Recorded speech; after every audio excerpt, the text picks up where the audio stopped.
So I was intrigued by the idea of having a small daily carry camera that I can just take with me most of the time. Because as much as I love my big Sony camera, it takes fantastic pictures, I'm just not realistically going to take it with me unless it's a dedicated photo shoot. So maybe the right answer is like just an iPhone, right? I mean, in some ways it's kind of the perfect daily carry camera, especially the newer ones. I just recently upgraded to the 15 Pro Max, and the camera is surprisingly good. It's really impressive. But for a daily carry camera, it has three main problems for me. The biggest one is that it's not just a camera. I have a lot less self-control than I'd like, and so this little rectangle is far too addicting and distracting for me. I prefer to be able to leave it in a bag or even sometimes leave it at home, but I can't really do that and then still use it as my daily carry camera very well. But another problem is that I find that when I take photos on the iPhone, they kind of just, I don't know, die in the photo app. Like they just sit there, they languish there, mixed in with screenshots and pictures of receipts and a bunch of just other random crap. And I never really do anything with them. And since I already have a good photography workflow with the main Sony camera, like taking out the memory card, importing it, syncing that with Lightroom, editing and organizing the photos in there, the iPhone workflow and file management system just never really fit in with that. There are definitely ways to do it, but it just doesn't really work for me. Plus, as good as the iPhone cameras are these days, they're just still not quite the same as a dedicated camera with a bigger sensor from an image quality perspective. I mean, if you're not a photographer at all and you just want a camera to take really good pictures of daily life with, these newer phones are almost certainly the best option for you. They take really good photos without any fuss. You don't have to worry about editing anything if you don't want to, and you almost certainly have it with you already. But if you're a photographer, you like the process of photography and not just the results, and you want a camera that's easily accessible, you just always have it with you for everyday life, or just in case something cool happens while you're out and about and you're not on a dedicated photography trip with all your gear, then maybe there are some more interesting options in between a smartphone and like a big interchangeable lens camera system with you have to bring the whole camera bag with you to carry everything. So that's where I found myself looking for the perfect little everyday camera a few years ago. So there were a few options. Obviously, there's the Fuji X100 series. That's gotten really popular, especially starting with the X100V. And I'm sure the new X100VI or VI or whatever is going to be just as popular. I actually ended up buying the Fuji X100F, the fourth version, the one right before the V, I think back in 2020. And it was fine, but it didn't really fit my needs. It wasn't what I was looking for. The photos were great, but it's too big to really fit in a pocket. And that was my biggest downside with it. I already have a camera that, to be honest, is already reasonably small if I throw a small prime lens on it. I mean, it's bigger than the X100 series for sure, but both of them most of the time are going to have to go into a camera bag. In the X100 you can probably put in a jacket pocket, but most of the time either of these cameras are going to have to go into a bag anyway. But I really just wanted a really small camera that's just super easy to have with me, that I don't think twice about bringing, that I enjoy using, and that takes reasonably good photos, and that's not a phone. Some people like using the Leica M series for that purpose, and they just sort of like wear it around their neck on the neck strap as kind of like a camera necklace, and they just have it with them at all times.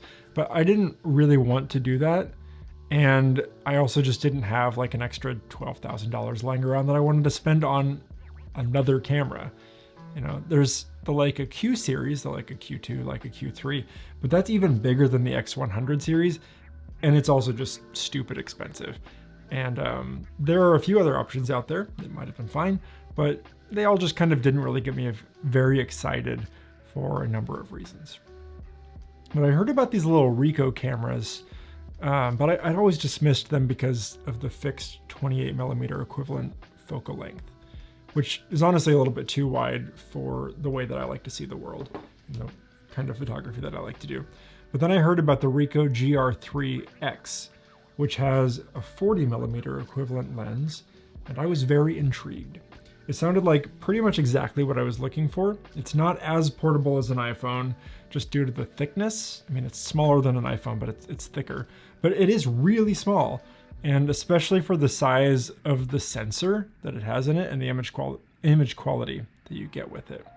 So I bought this little guy, the Ricoh GR3X, back in the very end of 2022, so it's been a bit over 18 months now, and I have some thoughts on it.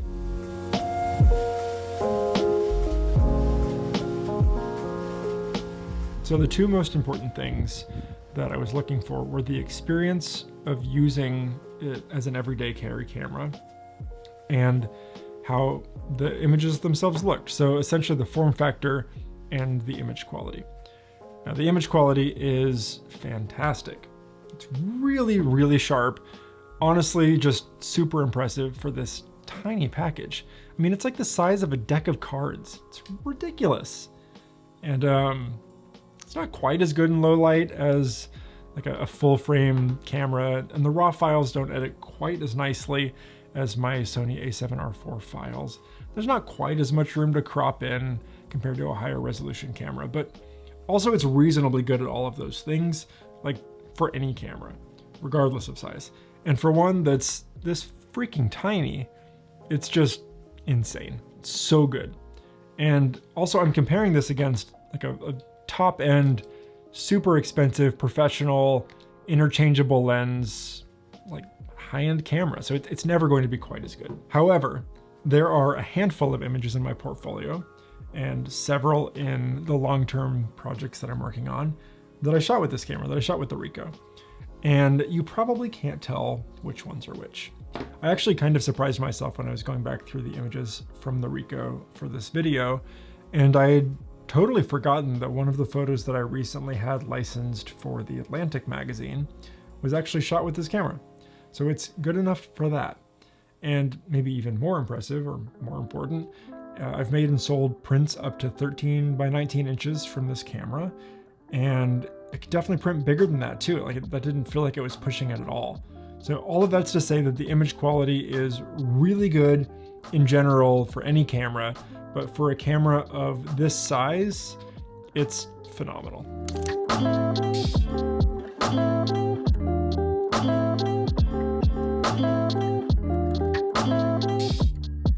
Speaking of size, let's talk about the form factor and the ergonomics. They're actually really nice. The size is very small, and I can pretty much shoot this camera one-handed. The layout's really nice for that. I can pretty much reach everything with just my right hand, with just kind of these two fingers here. And sometimes I have to use my left finger to get the focus points on the touch screen all the way on the end, but most of the time I can shoot this one-handed even if I'm holding something with my left hand or something. It's just thick enough that it's not super comfortable to carry in a pocket. It's less comfortable than an iPhone at least, but it can fit pretty much anywhere. I mean, it'll definitely fit in the jacket pocket, but I do carry it around in my pants pocket pretty frequently, maybe like in the back pocket sometimes, and I just take it out before I sit down. And so on that front, it's a winner. It's easy to carry around, and that's exactly what I was looking for.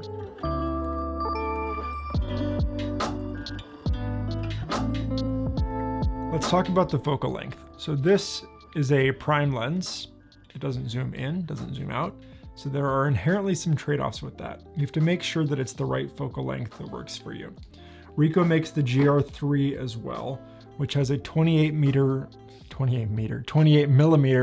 full frame equivalent lens, which is too wide for me, too wide for my style of photography. I like shooting at longer focal lengths.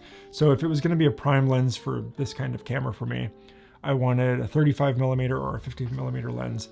And this 40 millimeter equivalent lens it's nice. It's not always what I want. It's not always perfect. Sometimes I want wider, sometimes I want tighter, but that's always going to be an issue with any prime lens, and I'm fine making that trade-off. For an everyday carry kind of camera, these middle focal lengths work pretty well for me. And the point of this camera isn't to make sure that I can take any shot that I might find. I'm totally fine missing shots. I mean, if I'm walking down by the water and there's a whale way in the distance or a tiny bird flying around or something, no little pocket camera is going to work for that, even if it has a zoom lens. And if I want to make sure that I can capture most shots, no matter what, if I'm in the situation where that's called for, I'm bringing a whole camera bag full of gear with me. This isn't for that. I just want to be able to capture shots of daily life, opportunistic, nice, legit photos when I stumble upon something, and then have it get out of the way. There are trade-offs with any prime lens, with any focal length, but this one works pretty well for me. So the build quality is nice. It feels robust. It doesn't feel plasticky or cheap at all. And I really don't feel like I have to baby it at all. Right after I got it, I was carrying it around. Didn't have a little wrist strap. I didn't have a strap of any kind on it. And I was carrying it and bumped into something, a wall or a person, I don't remember. And I dropped it directly on asphalt. It bounced several times and I was sure that it was destroyed, that I had just wasted the $1,000 or whatever it cost. But other than a few little nicks on the very top, right in the metal up there, it was totally fine, which was a very nice surprise. So now I just feel really comfortable just tossing it in a bag, even if there's a bunch of other stuff in there, and just knowing that it's gonna be totally fine. So even though it's not at all a cheap camera, I mean, it's a lot of money. It's like the same price as like a flagship smartphone these days. Still, it's way cheaper than like a Q3 or even some more expensive options. So I don't have to worry about it quite as much as if I had a camera like that. Still don't want to break it, but it's nice not to have to worry about it quite as much as a more expensive one. And it's pretty robust anyway. So it's a really great camera, but it's not perfect. And there are inevitably going to be some trade-offs that you have to make when you make an APS-C sized camera that's this small. Again, tiny, size of a deck of cards, just insane. Feels like a little point and shoot camera from 2006, but it has an APS-C size sensor, which is huge. Can't get over that. I'll say right off the bat that I'm not pushing this camera to its limits at all. I'm essentially using this as an aperture priority point and shoot camera. I have auto ISO turned on, and then I pretty much just control the brightness up and down with this little exposure compensation wheel right there. And that's honestly just about everything that I do with the camera. If it were my only camera, my main camera, and I was really trying to shoot in all sorts of conditions with it, use it for super fast moving subjects, or I don't know, maybe if I was shooting JPEG in it or trying to shoot video with it, I might have different things to complain about, but I can only talk about what I found annoying over the course of using it, how I do. So the first thing is the screen on the back. It's reasonably nice as far as camera screens go, but it's not super bright, especially when compared to like a new fancy phone. I find this to be the case with a lot of cameras, but at least with most of them, there's a viewfinder that I can look through when it's super bright outside. I don't love the screen on the Sony, it's better than this one, but at least I can look through the viewfinder and then I don't have to worry about how bright it is outside. And this one doesn't have a viewfinder at all, which makes sense since that would add a decent amount of size and bulk to this camera, and they are very much optimizing for size here. But I as it stands, I do find it kind of annoying, and I would definitely use the viewfinder if there is one. However, I think the easier solution and the better solution for this camera would be just to have a much brighter and much better screen on the back. Because when it's really bright outside, I'm never holding my phone and be like, I wish there was a viewfinder on this, I can't see the screen. You can see it totally fine even in bright sun. So I don't need a viewfinder with this, I just need a screen that I can see even if it's super bright outside. So that would be nice. I also sometimes wish that there was a flip up screen so that I can see it better if I'm holding it at a lower angle. I do that all the time on the Sony camera. I'm constantly flipping that up and shooting from lower angles, and that's nice. Or flip it this way if I'm shooting from up high. This guy is just a flat screen right here, which again, trade off because that would make it bigger. but it would be nice. And again, I do think that if it were a really good bright screen, then that would make up for some of that, because if I'm holding it down here, if it's bright enough, I can still see the screen pretty well. And then finally, if I'm wearing polarized sunglasses with this, I can see it totally fine if I'm holding it horizontally. But as soon as I turn the camera vertically, the screen is entirely black. You can't see anything, which is like a thing with LCD screens, right? I've had Dell laptops in the past that were like that. As soon as I put on my sunglasses, I couldn't see the screen at all, which is terrible. It could not work outside on the laptop at all. But my iPhone doesn't do that. You can have an iPhone, turn it any way you want, and you can see it totally fine with polarized sunglasses. I just double checked, and that's the same thing with the Sony camera. I can see this way. It's a little different when I mean, you can see some artifacts of the polarizing lenses, but I can see totally fine. With this guy, I turn it vertically, completely black, can't see anything. I have to like put my sunglasses, I have to like put my sunglasses like down on my nose or something and like do that kind of thing, which is annoying.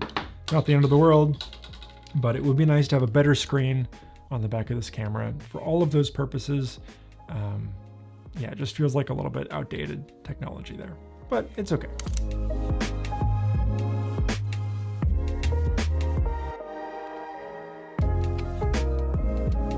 So earlier I said that the image quality was fantastic, and I stand by that.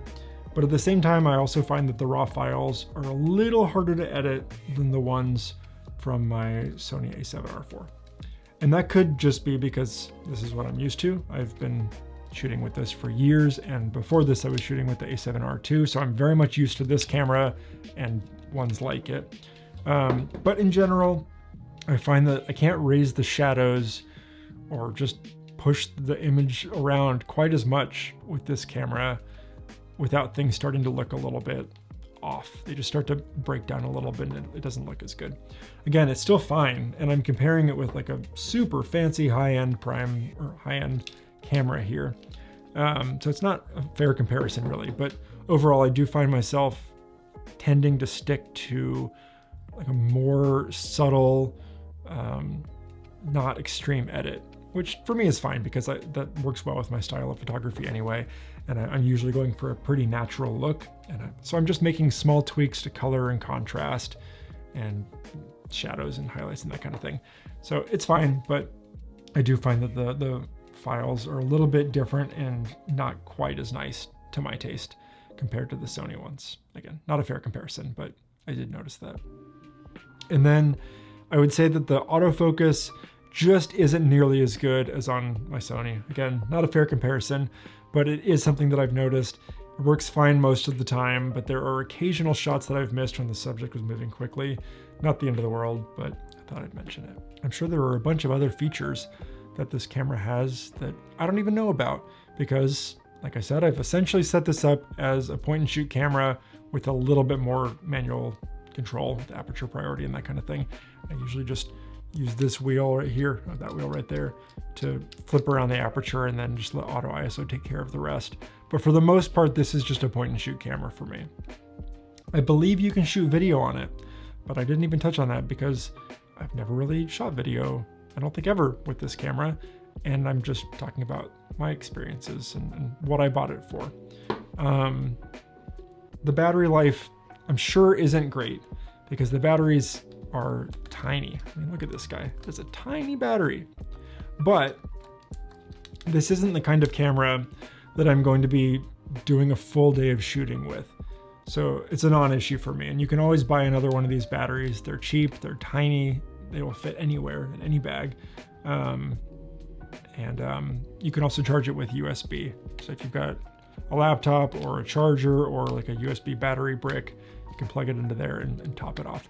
But like I said, this is kind of a backup just in case camera. And so I'm usually taking a handful of photos with it. And then I come back and place it back on my bookshelf next to my iPhone and just immediately plug it in. So battery life isn't an issue at all for me, but it might be for you.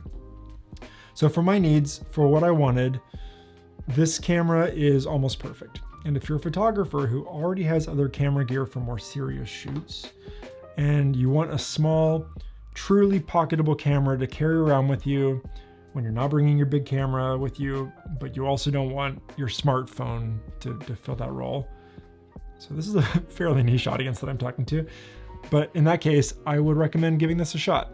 Or if you like wider lenses, then there's an option for that as well with the Ricoh GR3. You get to choose your own focal length adventure, as long as you want 28 or 40. But that's all I've got. There's a link to this camera down below. And if you've got any questions, let me know in the comments or shoot me an email, and I'll see you next time.